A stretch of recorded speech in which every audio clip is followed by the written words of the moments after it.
1967, Houston Federal Courthouse.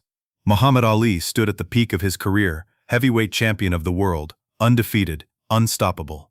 But on this day, he wasn't in the ring. He was about to lose everything. His crime, refusing to fight in Vietnam. What happened next would shock the entire world and change history forever. February 17, 1966, a cold morning in Louisville, Kentucky. Muhammad Ali sat in his living room, staring at an envelope that would change his life. The return address read, United States Selective Service System. His hands trembled as he opened it. Draft notice, Vietnam War, report for duty. Ali's wife Sunji walked in, saw his face, and knew immediately. Muhammad, what is it? He didn't answer.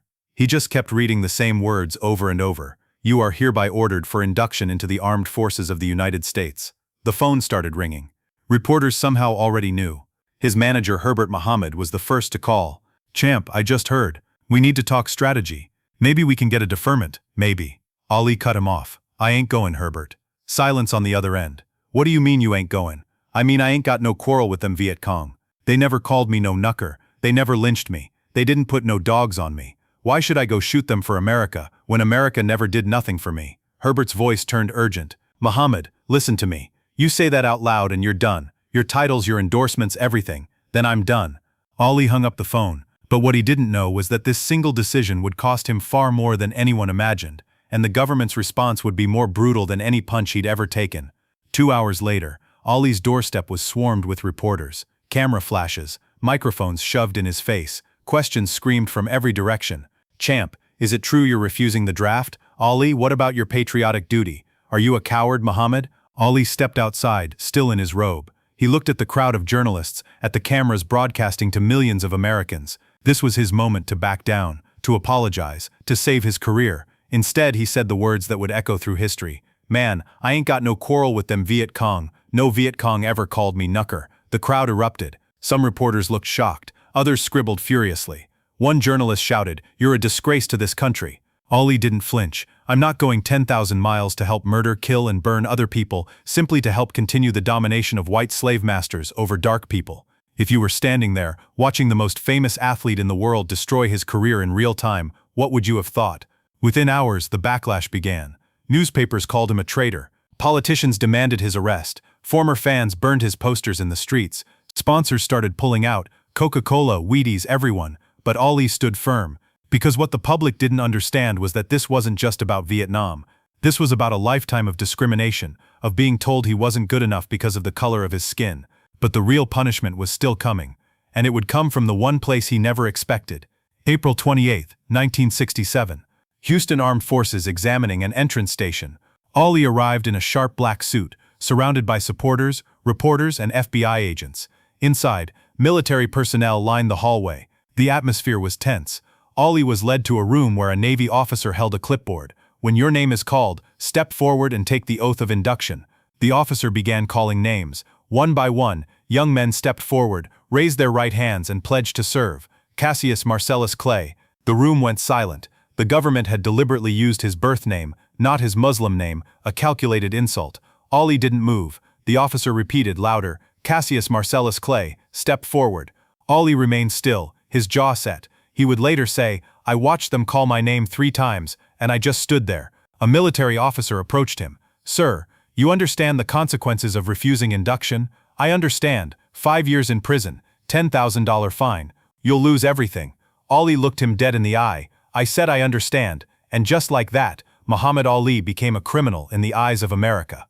Within an hour, the New York State Athletic Commission suspended his boxing license. The World Boxing Association stripped him of his title. Every state in America banned him from fighting. His lawyer called that evening. Muhammad, they're moving fast. The trial is set for June. They want to make an example out of you. Ali sat in his Chicago apartment, the walls covered with photos of his greatest victories, championship belts that now meant nothing. Let them try, he whispered. But what Ali didn't realize was that his biggest battle was just beginning. Because 3 years later, something would happen that no one saw coming. June 25, 1967. Federal Court, Houston, Texas. Muhammad Ali versus the United States of America. The courtroom was packed. Protesters outside held signs. Ali is a coward, and support our troops, but also, we stand with Muhammad, and no justice, no peace. The prosecution was brutal. They painted Ali as an unpatriotic coward, a man who wanted the fame of America but refused to defend it. "Mr. Clay enjoys the freedoms of this country," the prosecutor declared, pacing in front of the jury. "He's become rich and famous because of what America offers, and now when his country calls on him, he hides behind his so-called religious beliefs." Ali's lawyer, Hayden Covington, stood up. "Muhammad Ali is not hiding, he's standing. Standing for his faith, standing for his principles, standing for what he believes is right." But the jury had already made up their minds. After just 20 minutes of deliberation, they returned, guilty on all counts. The judge looked down at Ali. "Mr. Clay, you are hereby sentenced to 5 years in federal prison and fined $10,000. What he didn't expect was what happened next. As he was led out of the courtroom, a young black woman in the gallery stood up. Then another, then another. Soon dozens of people were standing in silent solidarity. And in that moment, Muhammad Ali realized something. He wasn't just fighting for himself anymore, but the world outside that courtroom was about to change in ways no one could predict. The prime years of Muhammad Ali's career. The years he should have been dominating the heavyweight division. Instead, he was banned from boxing, fighting legal battles, and barely surviving financially. His bank account, once overflowing, was nearly empty. Endorsements gone, fight purses gone, legal fees piling up. His wife Belinda, he'd remarried, found him one night in their small Chicago apartment, staring at old fight footage. "Muhammad, baby, come to bed. I was 25 years old, Belinda. Those were supposed to be my best years." She sat beside him. "They still can be." "How? I can't fight. I can't make money. I can't even get a passport to leave the country. What do you do when everything you've worked for is taken away? When the world tells you you're wrong, but you know in your heart you're right?" Ali did the only thing he could. He spoke. College campuses invited him to lecture. He talked about civil rights, about war, about standing up for your beliefs. He became more than a boxer. He became a symbol of resistance. At Howard University, a young student asked him, "Mr. Ali, do you regret your decision? Was it worth losing everything?" Ali paused, looked at the crowd of young black faces staring at him with hope, and said, "I'm free to be who I want to be. Every man should have that right. So yeah, it was worth it." The auditorium erupted in applause. But late at night, alone, Ali wondered if he'd ever step into a ring again. And then, in 1970, something unexpected happened. October 26, 1970, Atlanta, Georgia, Jerry Quarry versus Muhammad Ali. After 3 years and 7 months, Ali was finally allowed to fight again. The government's case against him was falling apart. Public opinion had shifted as the Vietnam War became increasingly unpopular.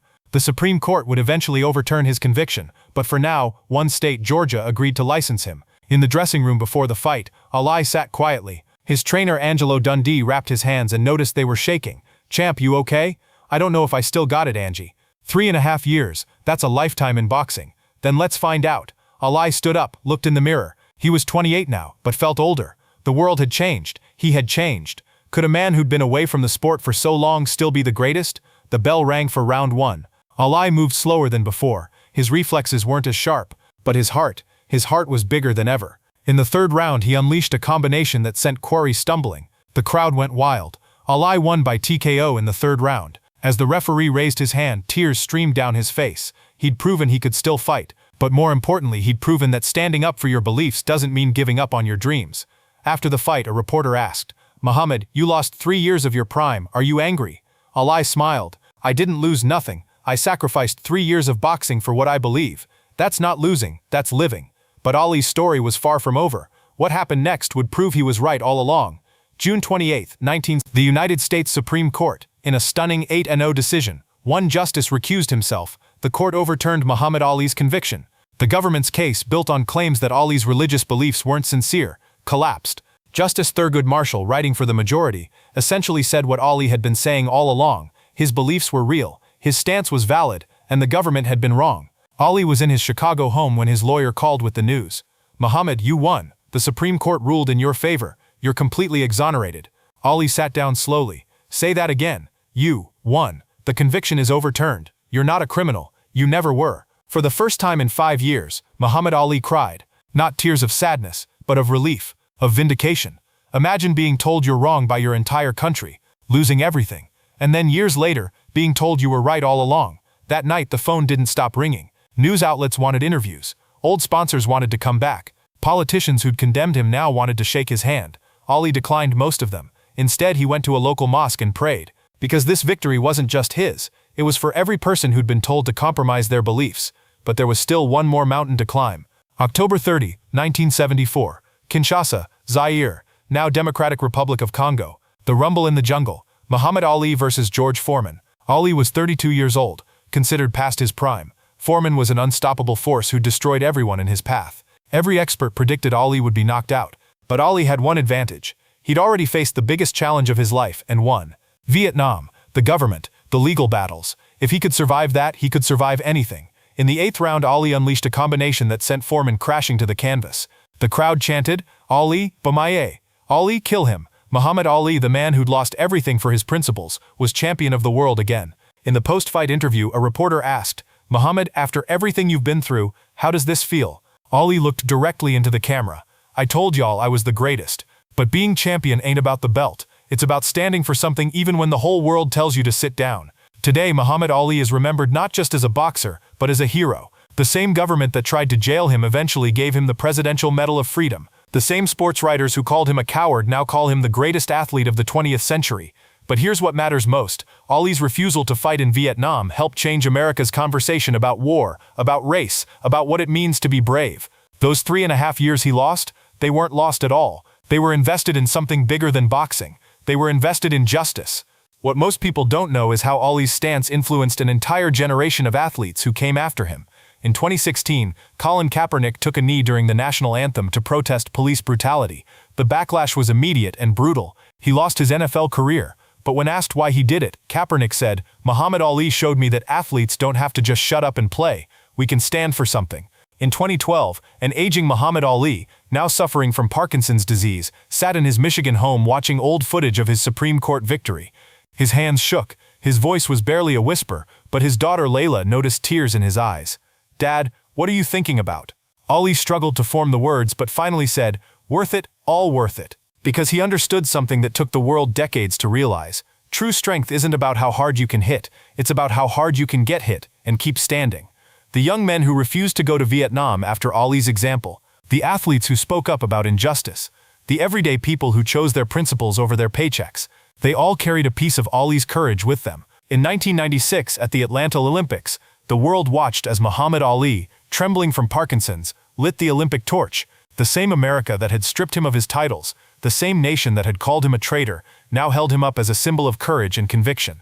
And in that moment, Ali's journey came full circle. Here's what they don't teach you in history books. Muhammad Ali's stand against Vietnam wasn't just about one war. It was about the war every person faces, the war between what's easy and what's right. In 2016, just months before his death, a young reporter asked Ali's wife Lonnie, "Does Muhammad have any regrets about his decision?" She smiled. "You know what he told me once?" He said, "I shook up the world by beating Sonny Liston, but I changed the world by saying no to injustice. One got me famous, the other got me free." And that's the real lesson of Muhammad Ali's story. It's not about winning fights, it's about fighting for what's right, even when you're standing alone, even when you lose everything, even when the whole world tells you you're wrong. Because sometimes the greatest victory is staying true to yourself. The man who was once public enemy number one became one of the most beloved figures in American history, not because he changed who he was, but because he never did.